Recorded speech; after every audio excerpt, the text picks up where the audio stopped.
আল্লাহ পাক এই সূরার মধ্যে কি বলেছেন এটা আমাদের অবশ্যই জানার প্রয়োজন।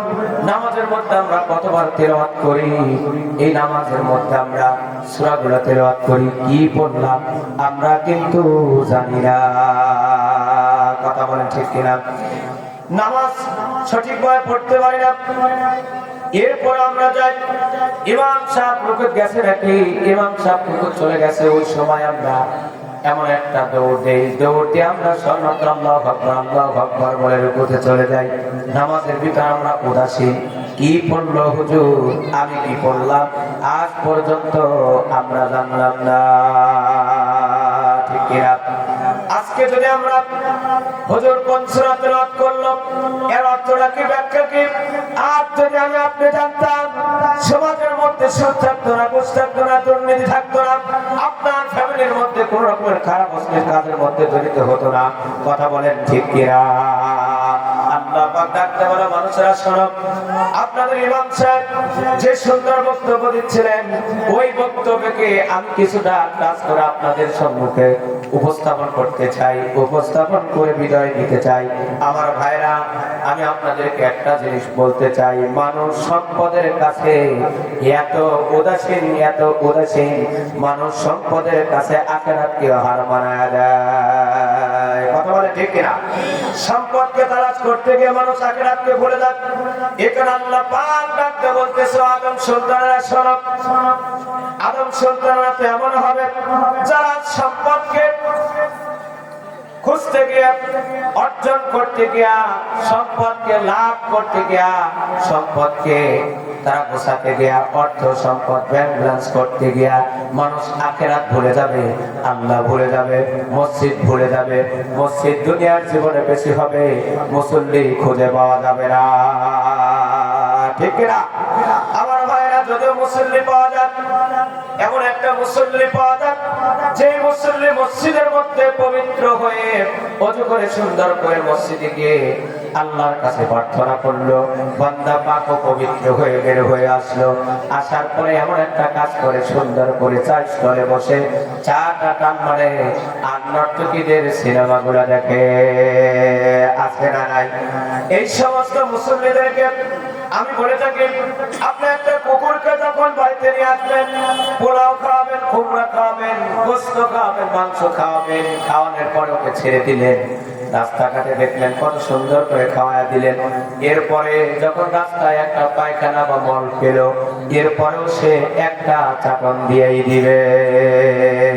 ঠিক কিনা?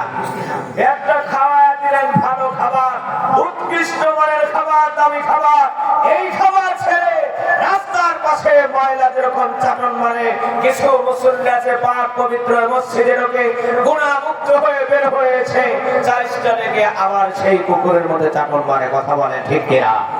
আবার গুনাহ অর্জন করে।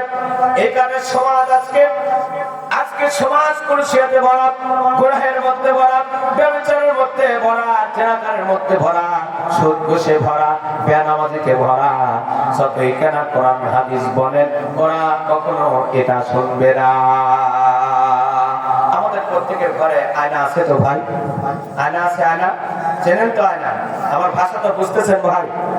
আমার ভাইরা, এই আয়নাটা আমার মা, আপনার মা, আমার বোন, আপনার বোন যখন ঘরটা ঝাড়ু দিল, ঝাড়ু দেওয়ার পর কিছু কিছু ময়লা কোনাগুলা উঠতে থাকে, উঠতে উঠতে ওই আয়নায় পরে কি পড়ে না ভাই? আমার মা, আপনার বোন এইগুলো মুছলো না, তৃতীয় দিন আবার ঘরটা ঝাড়ু দিল, আবার ময়লা পড়ে গেল, তারপরও আয়নাটা মুছলো না, এরপরে দিল, তারপর আবার কিছু ময়লা পড়লো, মুছলো না। এমন করতে করতে ওই আয়নাটা এমন পরিস্থিতি দাঁড়ায়, ওই আয়না দ্বারা চেহারা দেখা যায় না। কথা বলেন ঠিক কিনা? কারণ হলো আয়নাটা ময়লা দ্বারা ভরপুর হয়ে গেছে। আল্লাহ রাব্বুল আলামিন মানুষের দিলের মধ্যে একটা বস্তুর টুকরো দিয়েছে, বডির মধ্যে একটা বস্তু দিয়েছে, যার নাম বলা হয়েছে কল। এই কলটা আয়নার মতো। এই কল্পে যখন মানুষ একটা চুরি করলো, একটা দাগ পড়ে গেল, ময়লা পড়ে গেল, জেনা করলো, ময়লা পড়লো, অন্যের আল ঠেললো, ময়লা পড়লো, মিথ্যা কথা বললো, ময়লা পড়লো, চুরি করলো, ডাকাতি করলো, অন্যের মাল আত্মসাৎ করলো, হুমকি দিল, ধুমকি দিল, ফায়সা কথা বললো, অশ্লীল শরীরের কাজকর্ম করার দ্বারা বান্দার শরীরের মধ্যে কলবের একটা গোস্তের টুকরো আছে কল, এখানে একটা দাগ পড়ে গেল, দাগ পড়ার বিনিময়ে কলবটা আর যাচাই করতে পারে না, আপনাকে আর নির্দেশন দিতে পারে না, সত্য পথে নিতে পারে না, কারণ ওই আয়না দ্বারা যেরকম মুখ দেখা সম্ভব না, এই গোস্তের টুকরাটা খারাপ হওয়ার কারণে কোরআন হাদিস আপনার ভালো লাগে না, সত্য কথা ভালো লাগে না, আপনার নামাজ ভালো লাগে না, রোজা ভালো লাগে না। আরে ওলামা কোরআন থেকে যতই কথা বলে কোনো লাভ হয় না, এর কারণ হলো গোস্ত আপনার নষ্ট হয়ে গেছে, আয়নাটা নষ্ট হয়ে গেছে। কথা বলে ঠিক কিনা আমার ভাইরা? আমরা আজকে সম্পদকে পাওয়ার জন্য আমরা আজকে আখিরাতকে ভুলে যাচ্ছি, উদাসীন হয়ে গেছি। আল্লাহ পাক রাখতে বলে আল্লাহকুমুত তাকাসুর, মানুষ অর্থ সম্পদের প্রাচুর্য প্রতিযোগিতার কারণে আখিরাতকে ভুলে গেছে, পরকালকে ভুলে গেছে, আমি আল্লাহকে ভুলে গেছি। এইটা আমরা কতক্ষণ পর্যন্ত ভুলে থাকবো? আল্লাহ পাক রাখতে বলেন হাত্তা যুরতুমুল মাকাবির, ধরে বলেন আল্লাহু আকবার। এইটা